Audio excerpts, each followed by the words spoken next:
So, welcome to Guided Self Healing Fearless Living. This is the 62nd episode, and I'm Dr. Andrew Hahn, and it is my true pleasure today to have Mary Sise with a wonderful conversation.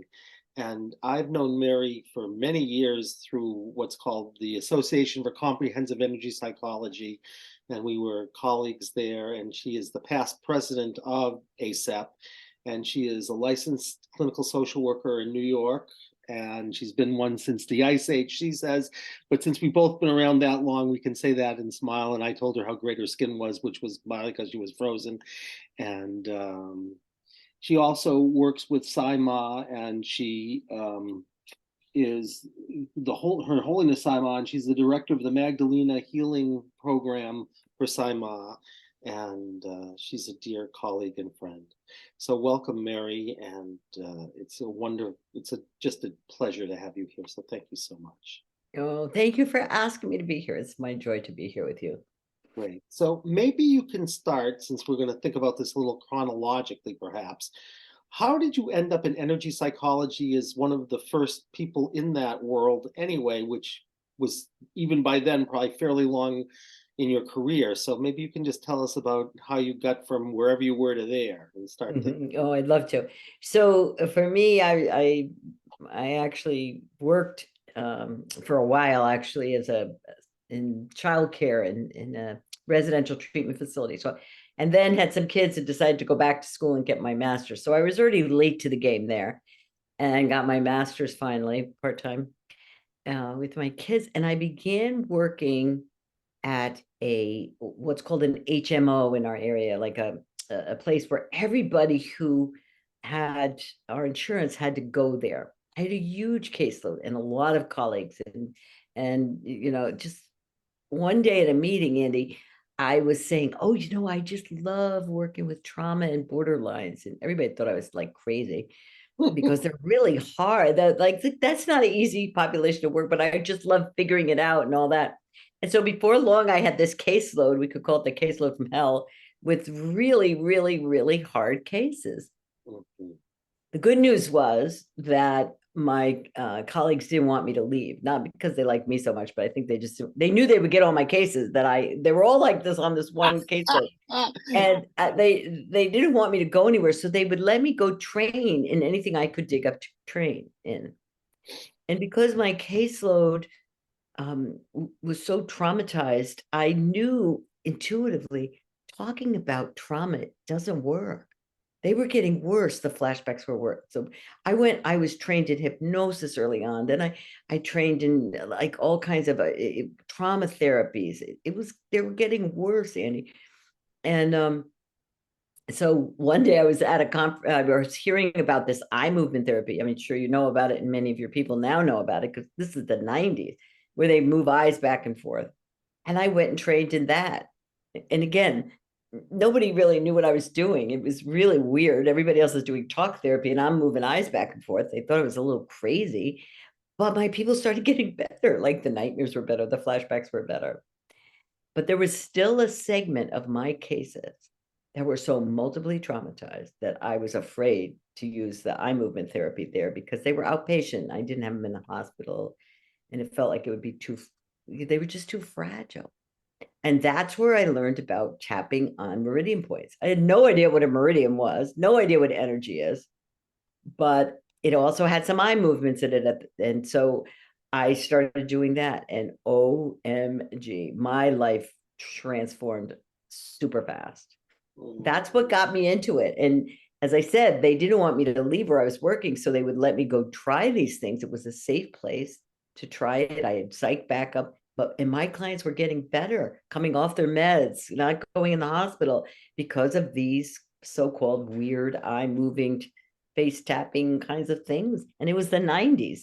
Remember, back then, nobody was even talking karate, let alone meridians or whatever, yoga, or like, we were like out there, people.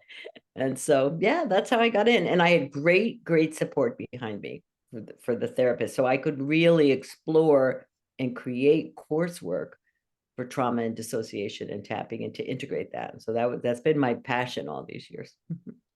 Well, I actually have a question for you, which I think my audience would be very interested in, because you have two different backgrounds as streams that came into something in energy psychology.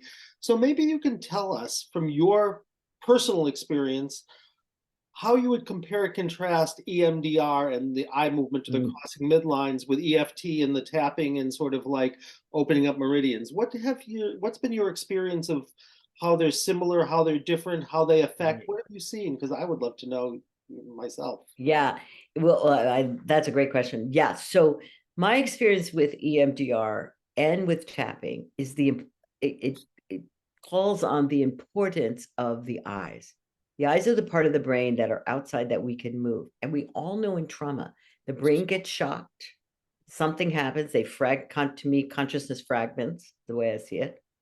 The brain gets a shock, and it's like a deer in headlights. And so when you start to move those eyes, something happens in the brain. Now we've seen brain scans. We know there's new neural path growth. We know what's going on. But back then we didn't know. Mhm. And when I was working with dissociative clients, I have clients with multiple personalities. But I love working with this. So it was, they would tell me that when I did the eye movements in EMDR, they couldn't stop it. They would get flooded. I would see it. They would get flooded. The traumas would come too fast, and they couldn't make it stop and switch on me. Mhm. When I would do the tapping with them, they didn't like it because they didn't like so much that it worked, but they could also block me, and they could switch and prevent me from going too fast too soon. Mhm. So to me, that was where I found the tapping was safer. It could keep them in one trauma. I didn't flood people. They didn't end up in the hospital. Okay. They didn't end up traumatized. Okay. The EMDR was harder for me to stop that. It would just kind of take on a life of its own. And sometimes they'd be over at this trauma, then they'd be over here, and then they'd be over here. So I always taught tapping first. Once I learned the tapping, I always taught that first. Everybody had to know that before I would even do EMDR with them. And I also found that people who were, we could call them like, those engineer types that they're kind of really blocked from their emotions. They're very logical, they're very mental. That oftentimes it was the eye movements of EMDR that I could break through, but I had to make sure I had a really good relationship with them, and it was at the right point in therapy for me to go in and get to where they had cut their thoughts off from their emotions.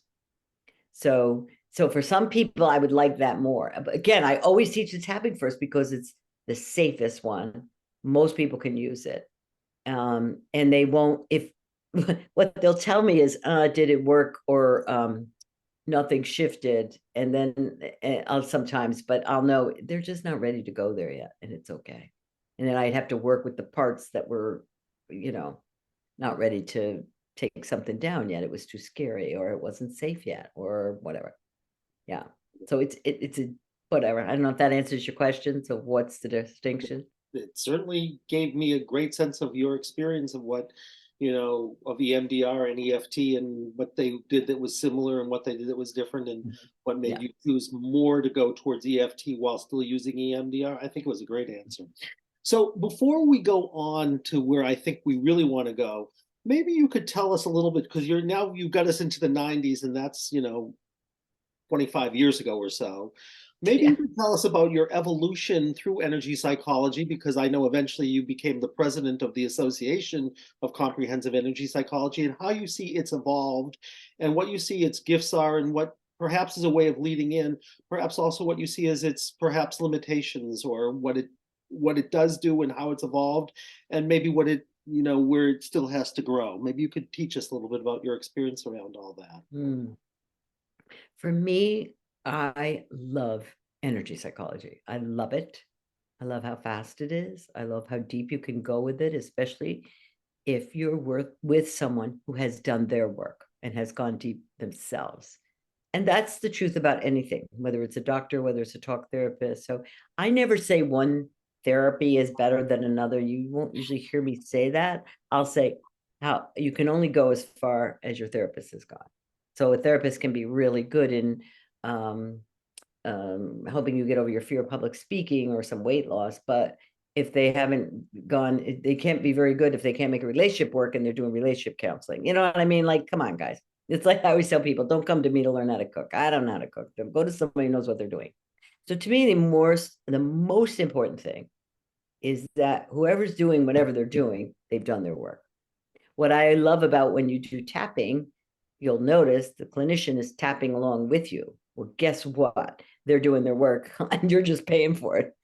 Don't tell them I said that, but it's You true. just did, so It's so true. Like, oh, I got that one, or I had that one yesterday, or, and you're always hopefully ahead of your clients. That to me is the role of the healer, the energetic role of the healer, in my experience, is where it's all about. Okay. Like, how far have I gone? And when I have a client now that's in front of me, that, or anyone, a friend or somebody is mirroring for me something, and I can't stay in my center and be loving and be a presence that can serve, I know I got the same issue and I have to go do my work. So if you have a therapist, you want to make sure whoever's doing the tapping with you, or the EMDR, or the whatever guided, whatever, they've done their work. And a good training program, which I know yours is, will have your clinicians do their work. Like, that's why even when you would do oh gosh, Freudian work, you had to be on the couch yourself, right? For years before you could, like, there's truth in some. So for me, that's the work that clinician. So whatever you're doing, that's the most important thing to do. Where I found tapping in and of itself, or EMDR or anything, was not working completely for me was because I needed to go more. It was a period in my life, 20 some odd years ago. My sister had died, leaving two small children. um it just, some things were happening in my world that I just couldn't make sense of. And my world just, so it was kind of like, where's God? What is going on this planet? And then I'm sitting with clients who, after a while, all this trauma, and why this man's inhumanity to man, this planet is nuts, kind of thing. And it was just these big questions of, why do young people die? Why? And I couldn't get it. I couldn't get answers to that. Mhm. And, who am I? And why did I come on this planet in the first place? Like, what was I thinking? Why was I born there? And why, so for me, I just had all these questions, and my clients had the question. Once we would clean up the trauma, and you get to the stage where they're now rebuilding their life, and the trauma is not, in front of them on all the time. They have big questions. What am I doing here? And I didn't have, and the answers I had were not serving me. They just failed me. I would say they totally failed me. The dogma that I had. And so that's where I really began my search. Like, what's the point of all this? That's where bringing spirituality and soul, and who am I, and how did I get like way over here? If I'm this, what am I doing way over here? How did I get here? And those big questions. Yeah, so it sounds like you're saying you had a kind of crisis of meaning that EMDR and EFT wouldn't Yeah, they speak couldn't. to. They didn't speak I to. didn't have anything to connect it with. Why did my sister die? We prayed. We did all the things you're supposed to do, like, from what I learned as a little kid, and it just, why did that happen? Why did this happen? Why is, there was other things going on too, but just why, you know yeah. So then it was more about learning about soul, and then, what are these energies that are in me that are not who I am. Then I can use the tapping to shift that for people. Mhm. And what is this showing me right now that's still in my field? What energy is still in my field? It was really looking at what's happening, what's in terms of, and then I know a lot about the brain now, because we know more about the brain than we did in the 90s. Why is my brain being triggered? What's going on? And then how do I use the energy psychology in service to that? Mhm. Yep. So let's take them from the last first. What did you learn? First of all, how did you learn about energies inside you? And what did you learn about these energies that you were saying that are inside you, so that, you have a different perspective on them. Maybe you could teach us a little about that because I would love to know. Okay, all right. So when I began in my spiritual class, when I, was running out of my own solutions were not working. That was when I met, right after September 11th, I met Her Holiness Saima. Mhm. And so now I'm working with amazing energy healer, like amazing. In addition to being an enlightened spiritual being, she's like she can see energy, she can trace it to its origin. And so it was from there that I learned how energies come into our field as kids, Mhm. how when you're born, the whole way of how you get born, like that, how does the soul incarnate in the first place, and how you have to choose parents, you choose parents, and they agree to bring you in, and oftentimes they're not actually on the same level you're at, in case you haven't noticed, nor are some of your relatives, but you really wanted to come to the planet on this time. So the whole thing of how does it work? How do we get here? Mhm. I learned things like that from Simon. And then Ma taught us that in your energy field, under the age of 7, especially, it's very porous. Your aura is porous. And so anything that's in your environment can come into your field. And we know from what we know from the energy psychology or from regular psychology point of view that the brain is very programmable under the age of 7, and that thing you can get really programmed under the age of 7, which it aligns also with energetically all the stuff is coming in your field.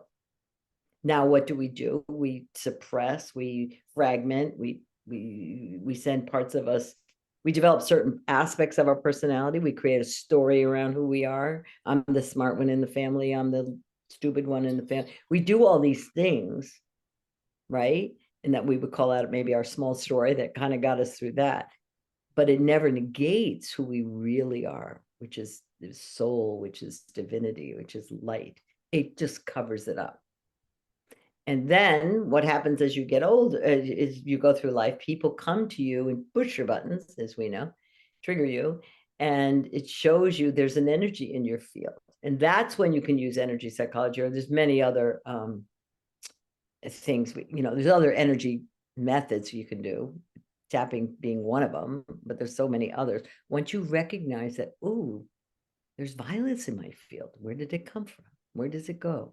How do I transmute it? And so more about how to transmute energy or Mhm. release it with whatever method you're doing. Does that make sense? Makes total sense to us. Yeah, I hope your listeners are getting what we're saying. I'm sure they are. Good. They know this world very well. Awesome. Maybe you can tell us, and I don't know because I don't know your current work, but you were talking about how what you use to transmute these energies, and you were talking about soul weaving, and I don't know if that's something you use to transmute the energies, but Mhm. I would love to know your understanding of transmuting the energies and soul weaving and anything else you want to tell us and how that all fits into perhaps even to your larger understanding and meaning with Saima. Maybe you can like fill out the whole picture, the big picture, and then the implications for your work, and then literally what you do. Sure. So for me, what I've seen happen, especially remember my work was so much with trauma, fragmentation, people having flashbacks like they're still there. I remember there was this one guy, he was in the Marines, and we were working on, he was suicidal in the Marines. He had a serious suicide attempt in the Marines. And we were doing the tapping work on the trauma. And he said, he put his hands over his eyes, like over one eye, his right eye. And he said, from this eye, I see the barracks. Out of this eye, I see you. And so I knew there's something with the eyes. I knew there's consciousness can actually leave the body. From all the clients, I knew that consciousness can actually flip, so much so that you don't even know what one part of you is doing. That I learned from my clients with the multiple personality, dissociative identity disorder. And so I had this sense that consciousness in trauma fragments to one degree or another. All right. So now my game was, how do I get them back? Mhm. We all know of shamans, maybe they go into the, underworld, they get parts, they blow them back in your head. I couldn't get away with that in social work in my office and still get paid at the same time and keep my license. So I knew I couldn't do drums or rattles or blowing things in people's head. That would not work. So what I began to develop is to combine guided imagery, and most trauma people can go into trance really easy, as you know. So guided imagery with finding this fragmented part and then connecting with this part, working with this part, having conversation with this part, and then returning this part back to consciousness and breathing it through into today, like growing that part up. So I created a process I call soul weaving, and it's actually really simple. It's not that elaborate. Nobody has to go into trance. We just have to go find yourself, there's a piece of work you have to do there to welcome that part home, and then bring that part, grow that part up. And then I do a piece where they're in the body, they actually look out their eyes, Mm. and consciousness comes back in, and now the person feels whole and full.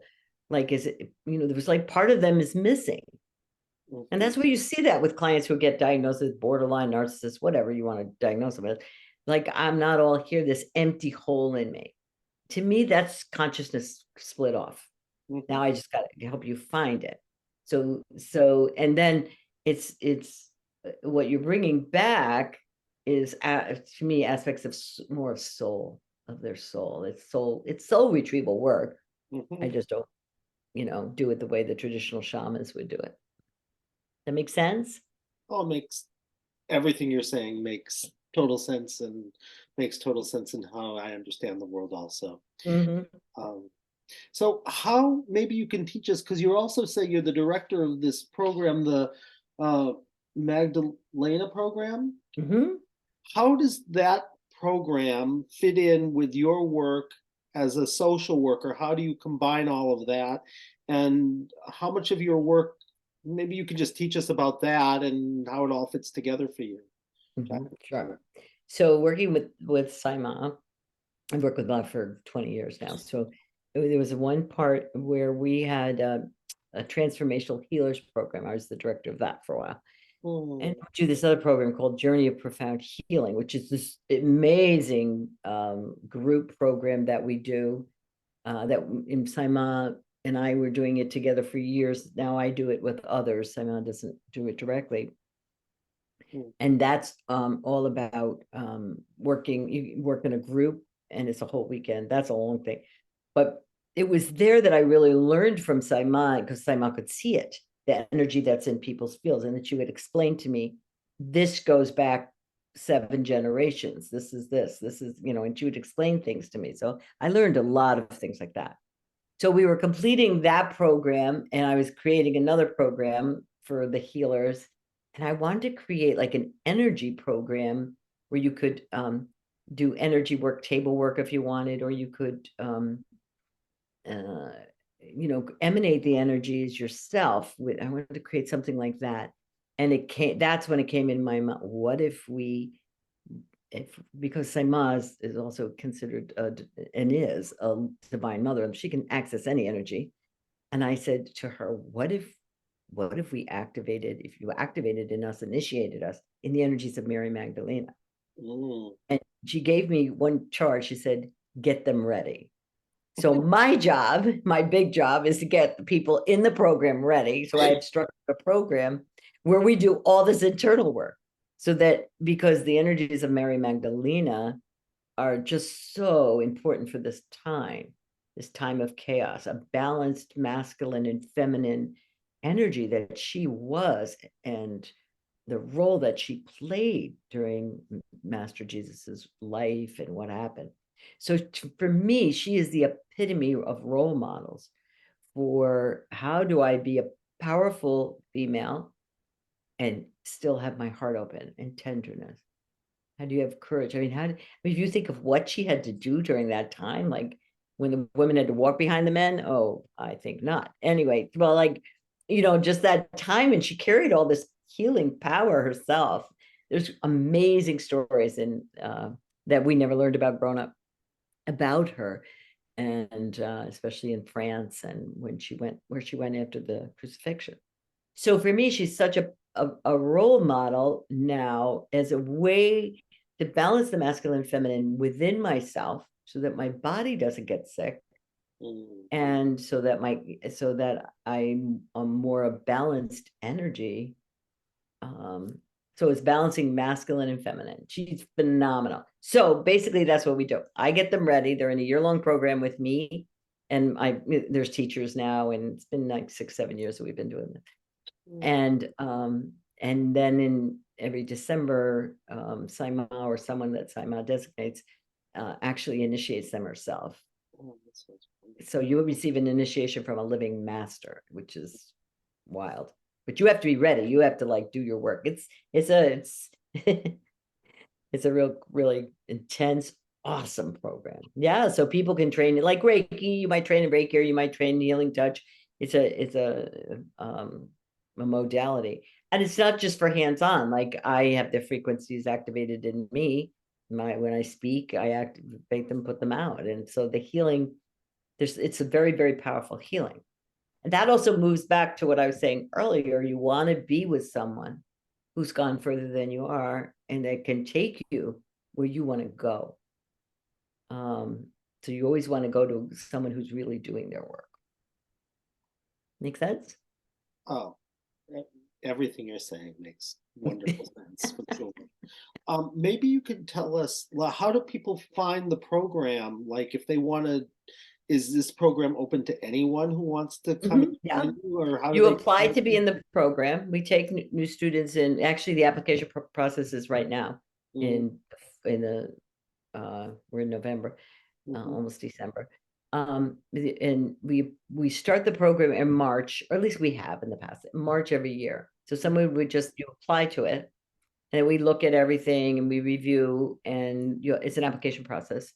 And then we mhm. take however many we decide.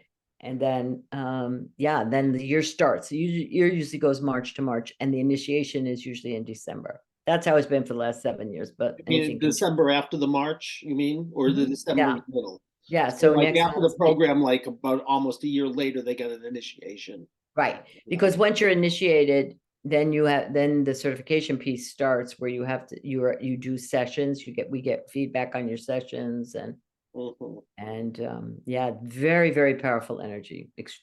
It's a very why? Because it goes from the human Mary Magdalena all the way up mhm, through the realm. So to where she is now. So you get it all. It's like someone who's been in physical form mhm. and then all of it, plus all the lineage of Magdalenas, and she comes from the divine mother, divine feminine lineage. Mm. So it's very powerful energy. It sounds wonderful. Is the program only live or is it online? And tell us just No, it's online now. We used to do it live till good old COVID, right. but now we're doing it remotely, and it's still pretty much all our programs are remote now because of COVID. Tell us a little So bit more about what the program actually entails so our audience can know so they can like get So excited. the Magdalena program, you would go to magdalenahealing.com and you can look at it all there. And what it is 3 weekends that are remote. We have one in March, one in June, and one in September. So you have to attend all those. You have two calls a month. One's with your whole group, and then everybody's got little communities of Magdalenas. We call it your Magdalena circle. What's interesting about these circles is that there are people who've been in this program 7 years. We have advanced things in too, and they're still in the same circle they were in when they started. You become really close to your other Magdalenas. And they support you, and you can't. They really everybody does their work. It's like known for that. You're going to do your work. They call you out on things, but it's very loving, and they support you. And so you have that. You have to meditate. There's a certain what we call a sadhana, which is like a meditation practice you have to do every day. There's certain things you have to do, and it's very much about accountability and discipline, because to be a disciple you have to discipline. So you can't flit around, and yeah, but it's totally, what I love about it is it's totally created to support you to be successful. You got to do the work, but you do the work, you will not, you're just not the same person at the end of the year. You're just not. You can't be. And Right. then, of course, you have Her Holiness Saima amplifying the whole grid, the whole everything with the Shakti and the power that she carries. Mhm. So, yeah, it's super, super powerful. Mhm. It sounds wonderful. Yeah, Um, it really is. and So, I assume this program is open to anyone who is open-hearted and is willing to do the work. Is that anybody. The funny thing about Mary Magdalena, I guess it's not funny, but is you feel called to this program. Like you hear her name and I got to go there. Like it is everybody who usually who comes into the program said, I don't know why I'm here. Like, but I got to be here. I got to, there's something, it's very, you're called to, and the understanding that I have is that 2000 years ago when Master walked the planet, Master and Mary walked the planet, the divine feminine agreed to go underground. Okay. But it was only for a certain period of time, like Mhm. 2000 years, it was going to rise again. And if you look at what's happening, the outpicturing of it now on the planet, look at all the women who are in leadership roles, look at what's happening. It's the balancing of the masculine and feminine that was to happen at this time on the planet. So there are many people who were with Mary Magdalene, walk with Mary Magdalene, walk with that lineage of Divine Mother. And so if there's just something, it's like wakes up in you that here's where I am to be. Um, so if any of your listeners feel called to it, you can go on our website and there's all sorts of free downloads. There's me talking about stuff. There's other videos. There's Saima talking about things.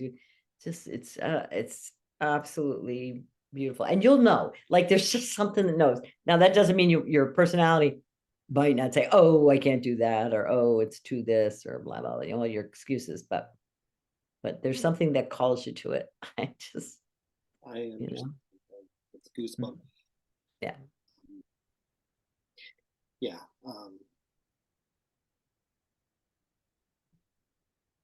I have a personal sense of knowing what you're talking about. Mhm.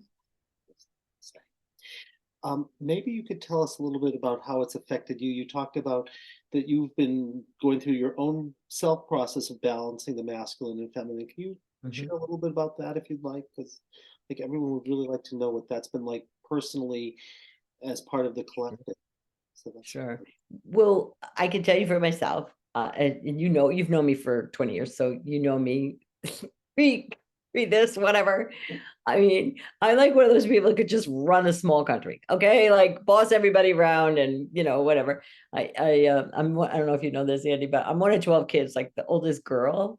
So like I've been telling people what to do for a very long time. I think since I was about 3. yeah. So, like a lot of masculine action energy, like a lot of, not in a bad way, just an isness, like whatever. So very strong in that. Mhm. And then there's another part of my story that also speaks to soul weaving. I remember when I was like 7, I had a little sister who died. And I remember my mother telling me that my sister had died. And I started to cry. And somebody was there. I think it was my grandmother, but I can't totally blame her, but whatever. I'm pretty sure it was her. Yeah. And she said, Mary Teresa, don't upset your mother. And I am telling you, in that moment, I fragmented. I was gone. I was mommy's little helper. I have no needs. I can do anything at the age of 7, really. I don't need anything. I can, and so given that and some other things growing up, so I was out of balance with that. And I should have gotten the clues, but I'm a little thick. I broke my left leg. Left hip side is your feminine side, is probably your audience. So broke my left leg, broke my left hip.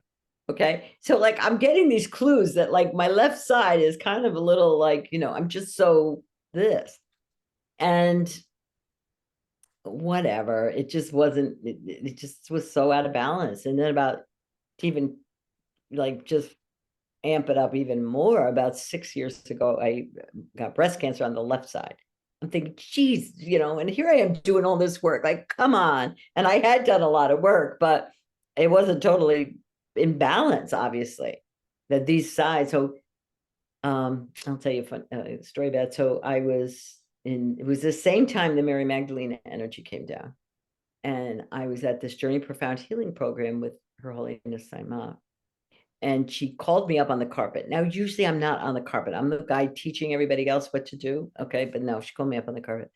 You can't get away with anything. And she said, I had just been diagnosed. I just had some surgery. And she looked at me and she said, what did you do to your femininity when you were 17 years old? 17. Interesting. Yeah. And I was shocked. I was like, whoa. And I picked somebody in to be my feminine side because it's very much a like psychodrama kind of thing. And I pushed her down and I stepped on her back. Mm-hmm. And then Saima looked at me and she just said to me, what are you going to do now? And I knew if I didn't shift this, I was going to be in big trouble, you know? So that's why I did this piece of work. I picked this part up. I spoke to this part. I cried with this part. I brought this part back. And then I really had to work on my behaviors, how to walk slower, how to talk slower, how to shift it. But the energy had shifted. And it's so much easier to do it, as you know, when the energy is shifted. Like this desire in me, this realization, this is out of alignment and I'm not going to continue. And then tapping, or what I didn't use tapping, I used it. There's many ways to transmute energy, to shift energy. The first is being aware that you're stuck. And to do that, you need somebody, as I said, who can see where you're stuck. That's somebody who's done their work. So, yeah. So I would say that was all part of my story of why this was so important for me to do, to balance this for myself. Or I knew I was going to be in trouble, you know, and to be more, you know, to receive more, to do things more in balance. You know, I mean, I still could run a small country, I know, but I would definitely do it in a different way, get a little more help. Well, And I'd be not quite much. as compulsively. Maybe Pardon me? maybe not quite as compulsively and with a little more heart. Exactly. The heart would be more there. But I had shut that down. Well, it sounds like you Now, I started. had been working on it. I can't say that at that point, that was the 7-year-old was one part I had to get. The 17-year-old was another part I had to get. Mhm. But it was, again, even, you know, it was indicative of, you know, like how easy we can sometimes just split it off. I'm not doing that. Or I'm too afraid to be, I gotta, you know, I mean, I remember I was going to college and like women didn't, you know, it was it was the early 70s, late 60s, early 70s when I was, and women, it's not like now, you know, it was, so I don't know, it's just interesting. But good news is you can shift anything because why? Your divinity in a physical form. That doesn't change. Well, I'm sure that both the 17-year-old and the 7-year-old got a lot of extraordinary reparenting from the divine feminine that came through. Mm-hmm. Yep.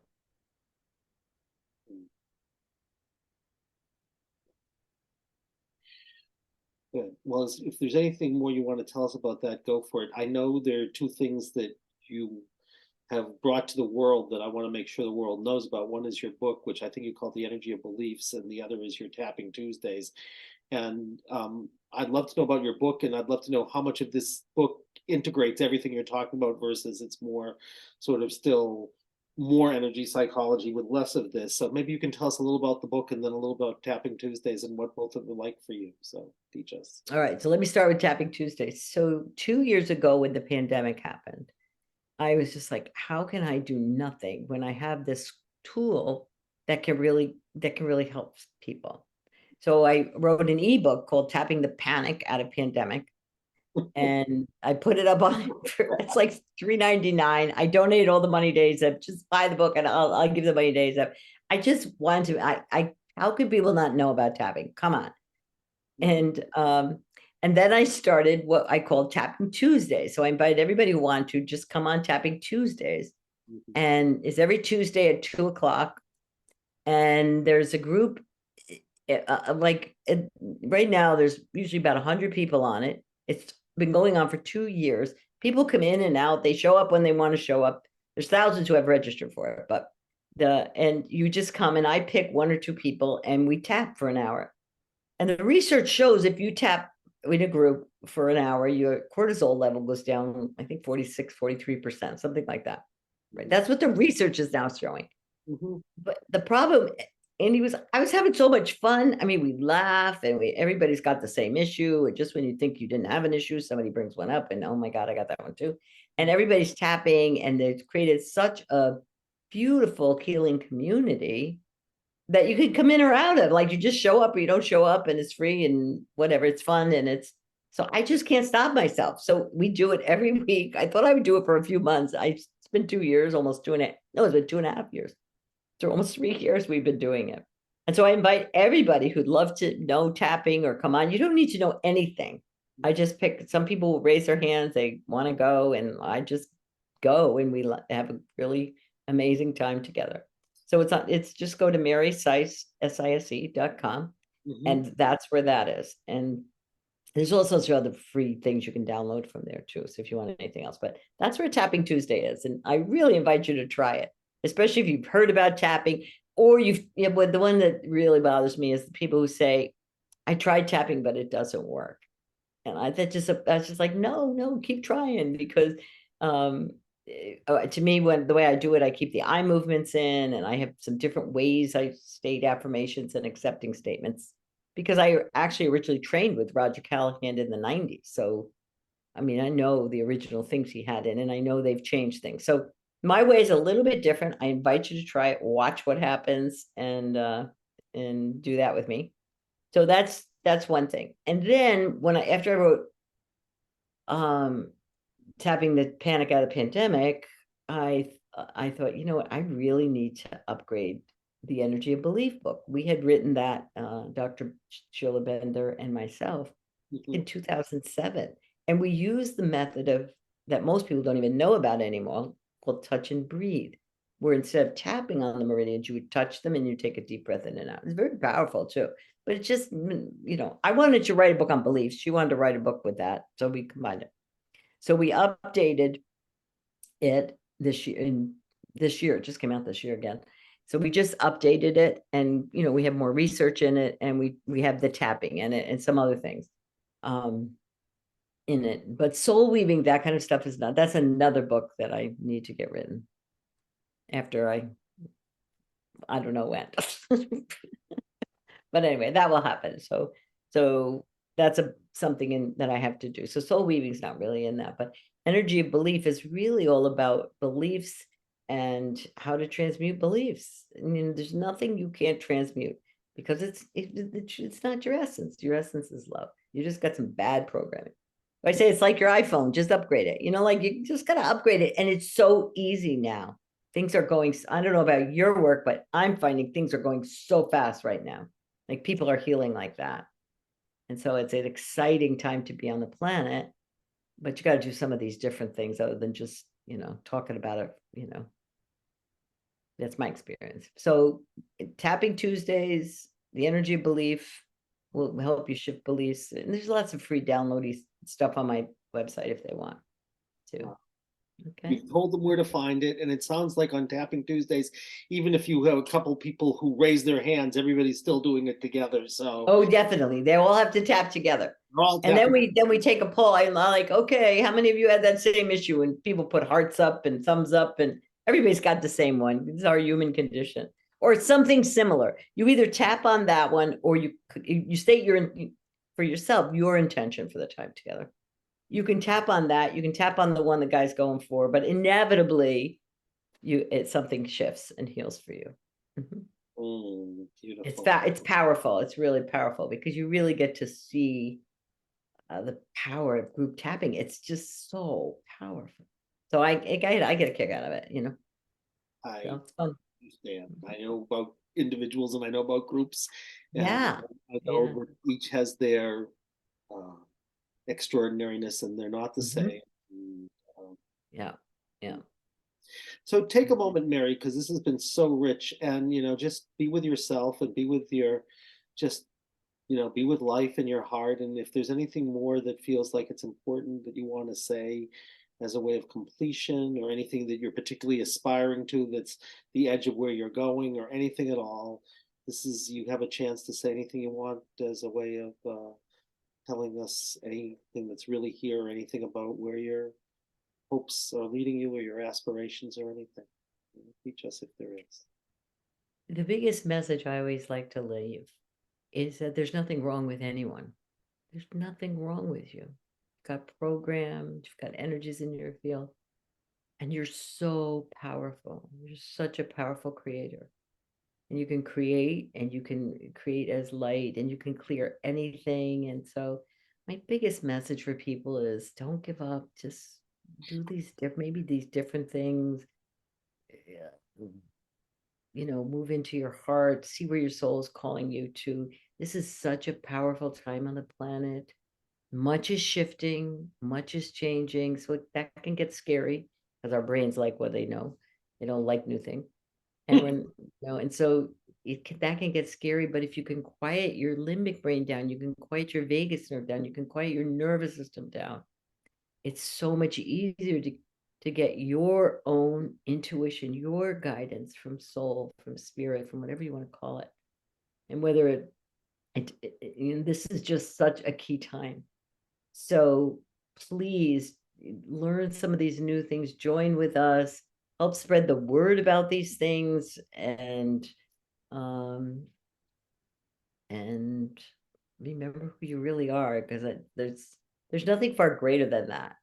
The rest is just stuff. It's just not who you are. And then play your role in this awakening time on the planet. It's really what it is. So I'm grateful that they spent time with us, that you've been here. I hope it's been helpful for you, and I'd love to see you. Well, thank you so much. It's been a joy for me, and now I want to talk to you more than every 20 years or so. So this is like inspiring me to, keep a connection. And I'm sure our audience, yours and ours and everyone will find this. And you've just done your little piece to move everything forward energetically, which I certainly will. So thank you so much. And we will say goodbye for now, but only for now. Be well. Bye-bye.